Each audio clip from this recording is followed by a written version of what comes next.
court sentences Maina to prison. A federal high court sitting in Abuja has remanded former chairman of the Pension Reform Task Team, Abdulrasheed Maina, in prison custody. Maina was arraigned on Friday and pleaded not guilty to the 12-count charge bordering on money laundering, operating fictitious bank accounts, and fraud brought against him. At the resumed hearing of the case, the defense counsel Ahmed Raji asked the court to allow the defendant more time and facility to prepare for his defense.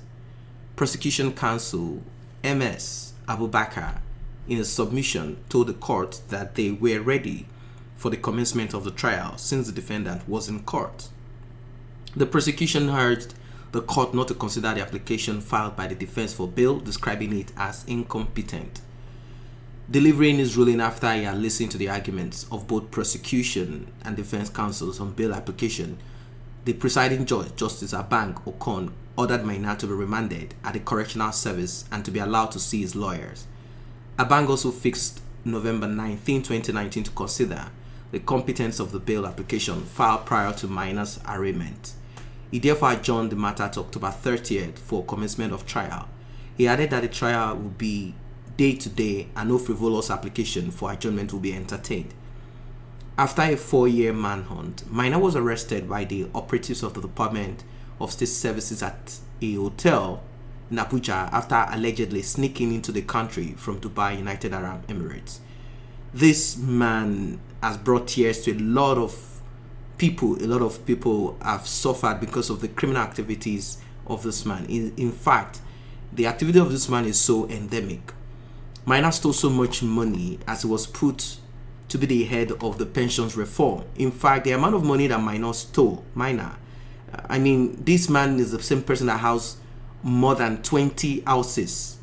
And apart from this, Maina's son stole about $1.5 million, and Maina arrested somebody else because of this. In fact, the boy that was arrested, Maina asked the police to beat up the guy till the guy fainted, whereas it was his son that stole the money. That's to tell you how much this man has in his custody.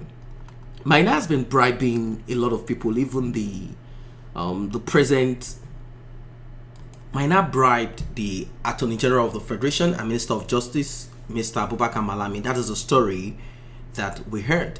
And Maina has been bribing a lot of people so that he will not be prosecuted. But finally, the long arm of the law has finally caught up with him. In fact, Maina's son will also be arraigned because, like I said, he stole 1 point something million, I think $1.5 or $3 million. This is just a drop of the amount of money that this criminal stole. Maina, these criminal activities has been ongoing in Nigeria for a long time. This is just one of the cases as the system is rotting. So that is what has been going in Nigeria. It's so endemic, it is terrible. Let me quickly run through comment section and see reactions of people on this. Yeah, someone say, actually, this is a new method on how to kill a corruption case. Send the person to prison custody for about 3 weeks. In the next bail hearing, set him free on bail. The public is satisfied that the system is working. Security agencies get paid on the back for good work, but his case will never come again. Next, after bail, he will ask for permission to travel abroad for medical care. Gradually, we'll forget his case. Our forgetful population moves on to other matters. Thereafter, he walks free. A script that repeats itself day in, day out. And this is true. Soon, the same Maina will vie for the position of governor in a state, or one administration will make him a minister, someone that has been charged. And at the end of the day, you hear arguments such as, well, he committed an offense back then, he has gone to court, jail for whatever he did, so don't you think we should give him opportunity for him to live a better life than what he did before? And you begin to hear stories such as this. You hear someone say, Maina, I watch him on TV defending himself with facts and figures. I felt pity for him being haunted, but why has everything suddenly changed? Another person says, the judge ordered him to be remanded in custody and the case adjourned to 30th October. This is very different from sentencing him, which is a legal closure on the matter.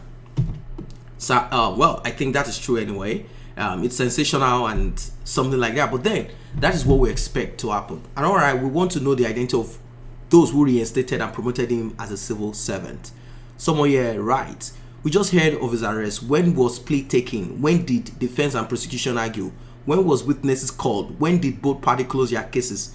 When did the judge read his judgment? And I want to write, let's see how we will teach those guys a life lesson, because we will never carry placard despite he's one of us and from the same religion. And all right, this guy is overdue for Kuje prison, but one way or the other, posterity will remind you of your deeds. Someone say, remanded, but inmates go enjoy small because he go buy generator and invite cooks and women for relaxation. Enjoy yourself, Buhari no go leave you for now. Even if there is electricity, you will not get today because I will switch it off. And there's the truth. Someone like Maina will be giving, prisons in Nigeria has different quarters according to the amount of money that you are willing to pay. We know that Maina is going to spend a lot of money and is going to have a room with air conditioned, women, and a lot of things. That's how it's done. And all right, such swift judgment. So why is that of Dasuki El Zakzaki taking years? Another one, right? I am here to read semantics and interpretations from pocket lawyers who know more than judges. All right, please, was he convicted before he was sentenced to prison? And all right, some of the pensioners whose money had been embezzled by Maina have died, and some are living in poverty while Maina and his family are enjoying. Let there be justice. Very important. Like I said, a lot of people have died because this guy stole this money, and I believe that punishment, punitive measures should be very severe and swift so that we can curb all of this. And all right, it would have been better if you guys just continue counting the number of days Shorea has spent in DSS custody rather than his act of unprofessional journalism. Another one writes, sentenced to prison. What kind of, all right, let me move forward.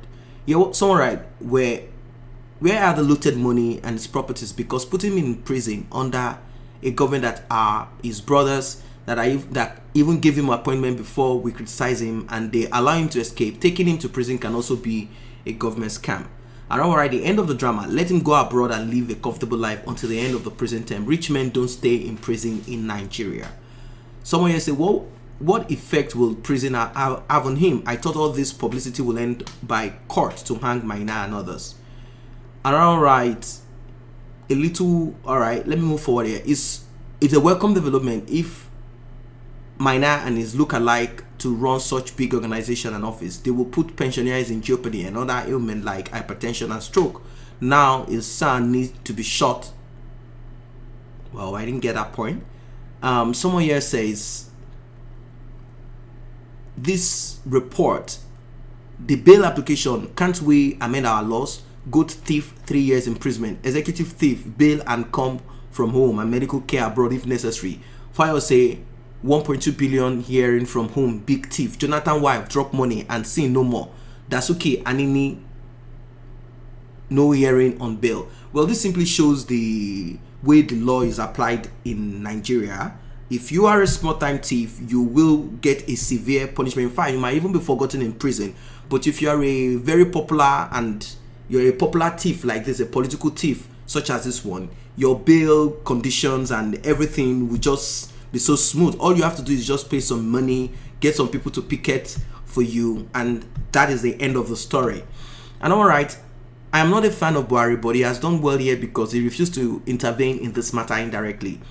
This man was so connected that the whole security agencies couldn't arrest him at that time. He got a position in the presidential convoy. Oga, welcome back home. I hope and I believe so strongly that this man should go to jail and he should be given severe punishment. The way punishment is being given out to in Nigeria for people like this is so sad. That is why we have a lot of people like this still involved in criminal activities. And the reason is because the people that will involve themselves in putting these guys in jail are also criminal. So they are all sinners trying to put a sinner in hell. So that is just what it is. There are a lot of comments here. A lot of comments on this. So guys, may I remind you to tap on that subscription button and also the red notification icon bell. Please do tap on it so you'll be notified whenever videos are uploaded. Thanks for watching.